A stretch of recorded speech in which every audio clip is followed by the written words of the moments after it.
The second book of Moses, called Exodus.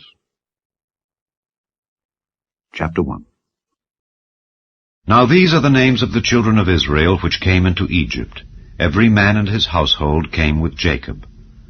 Reuben, Simeon, Levi, and Judah, Issachar, Zebulun, and Benjamin, Dan and Naphtali, Gad and Asher. And all the souls that came out of the loins of Jacob were 70 souls, for Joseph was in Egypt already.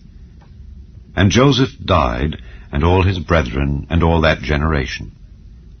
And the children of Israel were fruitful, and increased abundantly, and multiplied, and waxed exceeding mighty, and the land was filled with them. Now there arose up a new king over Egypt, which knew not Joseph. And he said unto his people, Behold, the people of the children of Israel are more and mightier than we. Come on, let us deal wisely with them, lest they multiply, and it come to pass that when there falleth out any war, they join also unto our enemies, and fight against us, and so get them up out of the land. Therefore they did set over them taskmasters, to afflict them with their burdens. And they built for Pharaoh treasure cities, Pithom and Raamses.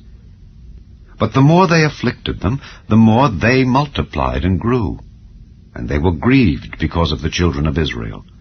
And the Egyptians made the children of Israel to serve with rigor, and they made their lives bitter with hard bondage, in mortar and in brick, and in all manner of service in the field. All their service wherein they made them serve was with rigor.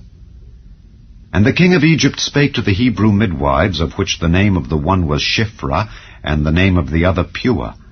And he said, When ye do the office of a midwife to the Hebrew women, and see them upon the stools, if it be a son, then ye shall kill him. But if it be a daughter, then she shall live. But the midwives feared God, and did not as the king of Egypt commanded them, but saved the men children alive. And the king of Egypt called for the midwives, and said unto them, Why have ye done this thing, and have saved the men children alive? And the midwives said unto Pharaoh, Because the Hebrew women are not as the Egyptian women, for they are lively, and are delivered ere the midwives come in unto them. Therefore God dealt well with the midwives, and the people multiplied and waxed very mighty. And it came to pass, because the midwives feared God, that he made them houses.